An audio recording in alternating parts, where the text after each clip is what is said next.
Israel versus Hamas की लड़ाई ने इंसानियत को मुश्किल में डाल दिया है। लोगों ने अपने अपने धर्म के हिसाब से अपनी अपनी लाइन पकड़ ली है।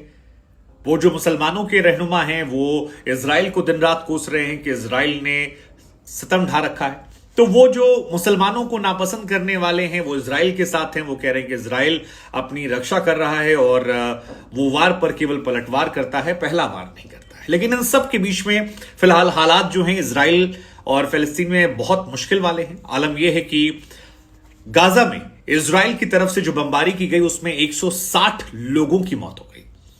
उससे पहले हमास की तरफ से इजराइल में 5000 रॉकेट दागे गए थे और वो इजराइल जिसे सुरक्षित स्थान माना था, वो इजराइल जिसके बारे में कहा था कि दुनिया की सबसे बेहतरीन एजेंसी जो है उसकी पास है, वहां पर हमास ने बताया कि इजराइल अभेद किला नहीं है। 5000 रॉकेट मारे, 40 इजरायलियों की जान गई। लेकिन इजराइल ने जब पलटवार किया तो फिर 4 गुना जिंदगी जो है वो गाजा में गई और इंसानियत फिलहाल लहूलुहान हो गई, क्योंकि दोनों साइड से जो गोले चल रहे हैं वो दुश्मन देखकर नहीं चल रहे हैं, वो इंसानियत पर चल रहे हैं, वो बच्चों पर चल रहे हैं, वो लड़कों पर चल रहे हैं और अपने अपने एजेंडे जो हैं वो भी चल रहे हैं।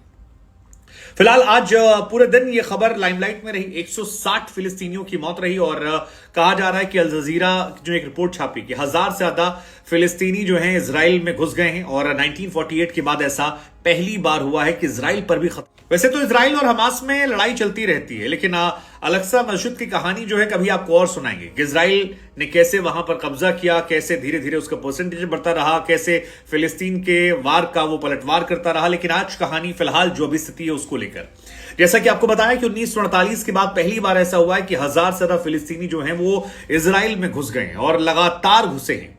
जो 5000 रॉकेट दागे गए थे उसमें 40 इजरायलियों की मौत हुई है। 750 ऐसे हैं जो घायल हुए हैं और उसका असर यह रहा कि इजराइल के प्रधानमंत्री बेंजामिन नेतन्याहू ने यह कहा कि यह जंग का ऐलान है, बदले का ऐलान है और ये कहा कि ये जंग है, इस जंग को हम जरूर जीतेंगे और हमारे दुश्मनों को इससे कीमत चुकानी पड़ेगी। हालांकि इतिहास ये भी कहता है कि जब जब इजराइल और फिलिस्तीन में हमला हुआ है, फिलिस्तीन का ज्यादा नुकसान हुआ है। उन्होंने अपनी जमीन खोई है, अपने लोग खोए हैं, जिंदगियां खोई हैं और इजराइल धीरे धीरे ताकतवर होता गया। उस इलाके में उसकी ताकत जो है बढ़ती गई है।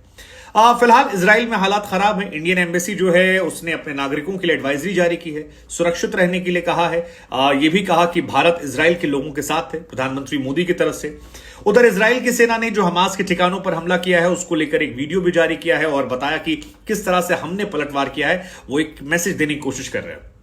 उधर इजराइल के हमले में तमाम फिलिस्तीनी जो हैं वो घायल हुए हैं। हालांकि इजराइल का ऑपरेशन अल अक्सा फ्लड के खिलाफ एक ऑपरेशन चला है, वो है स्वॉर्ड ऑफ आयरन। ये दो नाम बीते कुछ सालों से इजराइल के लिए चीजें काफी अच्छी हो रही थी। तमाम पश्चिमी देशों से इजराइल के संबंध जो हैं वो बेहतर होते जा रहे थे, इजराइल उनका करीबी बनता जा रहा था। लेकिन अब जब हमास ने हमला किया है तो उसने नाम दिया है अल अक्सा फ्लड। ये ऑपरेशन का नाम दिया गया अल अक्सा फ्लड और इसी के जवाब में जो इजराइल ने हमला किया है उसको नाम दिया उसने स्वॉर्ड ऑफ आयरन। हमास का यह कहना है कि हमने जो हमला किया है वो हमला है अल अक्सा मस्जिद पर जो इजराइल की तरफ से उसे ग्रेनेड फेंका गया था उसको लेकर। और उनका कहना है कि हमने तमाम जनरल्स को बंदी बना लिया है, तमाम इजरायली लोगों को बंदी बना लिया है और उसके बाद इजराइल की फौज जो है पहुंच रही है, वो हमारे लड़ाकों से बात कर रहे हैं।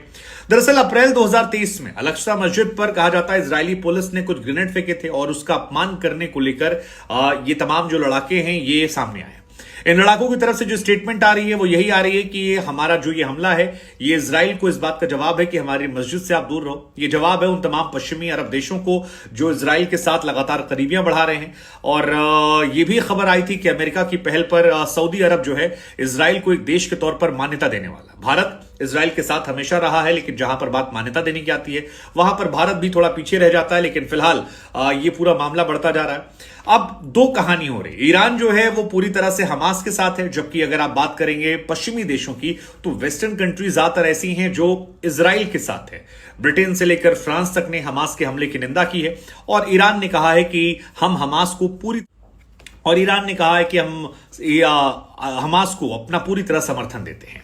ब्रिटेन की तरफ से कहा गया कि हम हैरान हैं जिस तरह से हमास ने हमला किया, इजराइल को अपनी सुरक्षा करने का पूरा अधिकार है।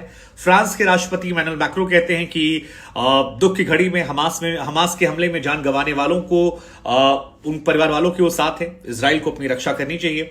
यूरोपियन यूनियन ने भी कहा है कि इजराइल को जवाबी कार्रवाई का पूरा हक है। अमेरिका भी कहा है कि इजराइल को अपनी सुरक्षा में कहीं कोई कमी ना हो, इस बात का ध्यान रखा जाए। ईरान की तरफ से हालांकि कहा गया है कि हम फिलिस्तीन के इजराइल पर किए गए अटैक का समर्थन करते हैं और इस बात को लेकर हम हमास के साथ खड़े हुए। वहीं टर्की और रूस ने किसी का स्टैंड नहीं लिया है। उनकी तरफ से कहा गया है कि वो चाहते हैं कि बातचीत से ये मसला जो है ये सॉल्व हो जाए। हालांकि बड़ी बात यह है कि इजराइल में जो आतंकी संगठन है उसमें कई ऐसे वीडियोस आए हैं कि हमास के लोग जो हैं वो इजराइल में घूम रहे हैं। तमाम वीडियोस की पुष्टि तो नहीं हुई है, लेकिन जो खबरें निकल कर आ रही हैं वो परेशान करने वाली। अब 3 महीने पहले दरअसल एक ऑपरेशन हुआ था जेनिन शहर में, 12 फिलिस्तीनियों की मौत हुई थी, एक इजरायली सैनिक की मौत हुई थी और तब भी काफी हंगामा हुआ था। हालांकि इन सब के बीच में हंगामे जो है वो कोई नई बात नहीं है। हमास और इजराइल में लगातार लड़ाई होती है और ये लड़ाई जो है बीते 100 साल से चल रही है, जब दोनों एक दूसरे के दुश्मन बने बैठे। चाहे वेस्ट बैंक की बात कर लीजिए, चाहे गाजा पट्टी की बात कर लीजिए या गोल्डन हाइट जैसे इलाकों की बात कर लीजिए, ये तमाम वो इलाके हैं जिन पर दावे को लेकर इजराइल और फिलिस्तीन के बीच में लगातार लड़ाई होती है। यरूशलेम। अब आपके जहन में सवाल होगा कि हमास कौन है? तो हमास जो है 1948 में इजराइल के उदय के साथ ही फिलिस्तीन में जब अपनी जगह बन रही थी तो संघर्ष शुरू हो गया। 1970 वो ईयर था जब एक कट्टरवादी संगठन जो है वो निकलकर सामने आता है और उदारवादी जो फिलिस्तीनी नेता थे उनके विरोध में यह संगठन निकलकर सामने आया था और वहीं से इसका उदय जो है वो शुरू हो गया था। हालांकि इजराइल के तमाम पूर्व जनरल हैं वो इस बात का अफसोस करते हैं कि उस दौर में उन्हें बजट मिला था इस संगठन को खत्म करने का, लेकिन नहीं किया गया। फिलहाल हमास को लेकर यह माना जाता है कि टर्की और कतर से इसे बड़ी अमाउंट में फंडिंग मिलती है और फिलिस्तीन के जो युवा लड़के वो इसमें शामिल होते हैं। तकरीबन 27,000 लोग जो हैं इसमें शामिल हैं। 6 रीजनल ब्रिगेड में इसे बांटा गया है, 25 बटालियन है, 106 कंपनी है और कमांडर बदलते रहते हैं। हमास में 4 विंग है, मिलिट्री विंग है, पॉलिटिकल विंग है और कई सारी और भी विंग है जिसमें इंटरनेशनल विंग रखी गई है और एक सोशल विंग जो है वो भी बनाई गई है। अब इनका बेसिक मकसद ये है कि जहां पर फिलिस्तीनी ज्यादा हैं वहां पर जाकर ये कब्जा करते हैं और एक इंडिपेंडेंट देश के तौर पर मान्यता की मांग करते रहते हैं और लगातार उसको लेकर संघर्ष करते हैं। बीते कुछ सालों में पहला मौका है जब इजराइल पर इन्होंने हमला करने में सफलता पाई है, इजराइल को परेशान किया है। अदरवाइज आमतौर पर यही होता था कि भीड़ में आकर ये लोग इजरायली सैनिकों पर हमला करते थे, बाद में इजराइल पलटवार करता था। हालांकि अब तक का इतिहास ये कहता है कि जब भी इजराइल और हमास की लड़ाई हुई है तब हमास को ही नुकसान हुआ है। इस बार भी दुनिया के तमाम पश्चिमी देश जो है वो इनके साथ हैं। 160 इजरायली लोगों फिलिस्तीनी की मौत हो गई है, उधर 40 इजरायलियों की मौत हुई, 750 घायल हैं। लेकिन कुल मिलाकर वही जहां से हमने शुरुआत की थी कि इंसानियत की मौत इसमें हो रही है और इंसानियत लगातार मर रही है, ये स्पष्ट तौर पर अब नजर आ रहा है। आप इस पर क्या सोचते हैं जरा बताइएगा। मैं